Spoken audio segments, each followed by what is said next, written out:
Cake जो खुशियों का प्रतीक होता है, वही केक जब खून से लाल हो जाए तो सोचिए वो रात कितनी डरावनी रही होगी।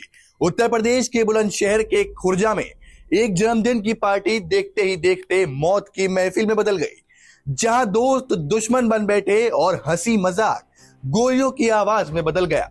आज हम आपको दिखाएंगे उस खौफनाक रात की पूरी कहानी, कैसे एक छोटे से विवाद ने 3 जिंदगियां छीन ली। ये तस्वीरें खुर्जा की हैं, जहां शनिवार रात सुभाष रोड स्थित एक जिम में जन्मदिन का जश्न मनाया जा रहा था। डीजे की तेज आवाज, दोस्तों की हंसी और केक कटने का इंतजार, सब कुछ बिल्कुल सामान्य था। लेकिन किसी ने नहीं सोचा था कि यही जश्न कुछ ही मिनटों में मौत के सन्नाटे में बदल जाएगा।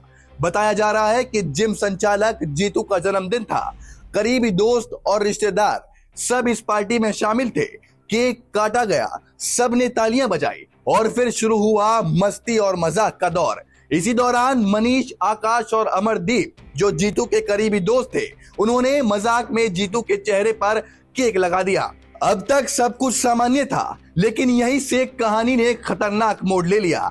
चश्मदीद बताते हैं कि जीतू को यह मजाक पसंद नहीं आया। उसने इस बात पर नाराजगी जताई। पहले हल्की कहासुनी हुई, फिर आवाजें तेज हो गई और देखते ही देखते दोस्तों के बीच तनाव बढ़ने लगा। कुछ लोगों ने बीच बचाव की कोशिश की, लेकिन हालात बिगड़ते चले गए और फिर अचानक गोलियों की आवाज गूंज उठी। जी हाँ, जिस पार्टी में अभी कुछ देर पहले तक हंसी और संगीत था, वहां अब गोलियों की तड़तड़ाहट थी। बताया जा रहा है कि जीतू और उसके साथियों ने गुस्से में आकर ताबड़तोड़ फायरिंग कर दी।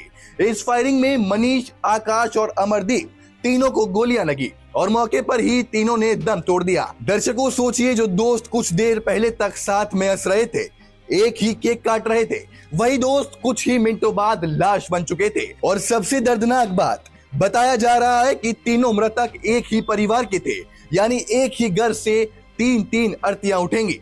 इस घटना ने पूरे इलाके को हिलाकर रख दिया। घटना की सूचना मिलते ही पुलिस मौके पर पहुंची।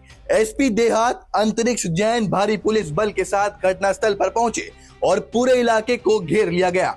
फॉरेंसिक टीम को बुलाया गया। जिम के अंदर से साक्ष्य जुटाए गए। खून से सनी फर्श, टूटे हुए सामान और अफरा तफरी के निशान, ये सब उस खौफनाक मंजर की गवाही दे रहे थे। पुलिस के मुताबिक ये घटना आपसी विवाद का नतीजा है। मुख्य आरोपी वारदात के बाद मौके से फरार हो गए। उन्हें पकड़ने के लिए कई टीमें गठित की गई हैं। संभावित ठिकानों पर छापेमारी की जा रही है। जल्द ही आरोपियों को गिरफ्तार करने का दावा किया जा रहा है। इसमें जो 3 युवक थे जिनको गोली लगी थी, वो घायल अवस्था में उनको अस्पताल ले जाया गया था, वहां उन्हें मृत घोषित किया गया था। इससे संबंधित घटना के समय मौके पर मौजूद 2 अभियुक्तों को, जो उन्हीं के समाज से हैं, उनको गिरफ्तार कर लिया गया है। इसके अलावा जो अन्य शेष हैं, उनके लिए टीमें लगातार धरपकड़ कर रही हैं। बताया जा रहा है कि मृतक युवक एक स्थानीय बीजेपी नेता के करीबी परिजन थे, जिसके चलते इस मामले ने राजनीतिक रंग भी लेना शुरू कर दिया। इस इलाके में तनाव का माहौल है और सुरक्षा के लिहाज से भारी पुलिस बल तैनात किया गया है। लेकिन सवाल यह है कि आखिर हमारा समाज किस दिशा में जा रहा है? क्या एक मामूली मजाक इतना बड़ा विवाद बन सकता है? क्या गुस्सा इतना खतरनाक हो चुका है कि लोग सीधे जान लेने पर उतर आते हैं? यह घटना सिर्फ एक क्राइम स्टोरी नहीं है, बल्कि एक चेतावनी है कि छोटी छोटी बातों पर अगर हम अपने गुस्से को कंट्रोल नहीं करेंगे तो नतीजे कुछ इसी तरह के निकल कर आएंगे। खुर्जा की ये रात हमेशा याद रखी जाएगी। एक ऐसी रात जहां जन्मदिन का केक खून में बदल गया, जहां दोस्ती दुश्मनी में बदल गई और जहां 3 जिंदगियां हमेशा के लिए खामोश हो गई। फिलहाल पुलिस आरोपियों की तलाश में जुटी है और पूरे मामले की जांच जारी है। इस घटना से जुड़े हर अपडेट के लिए बने रहिए हमारे साथ। कैमरा पर्सन समीर वारसी के साथ और मैं हूं रुशान।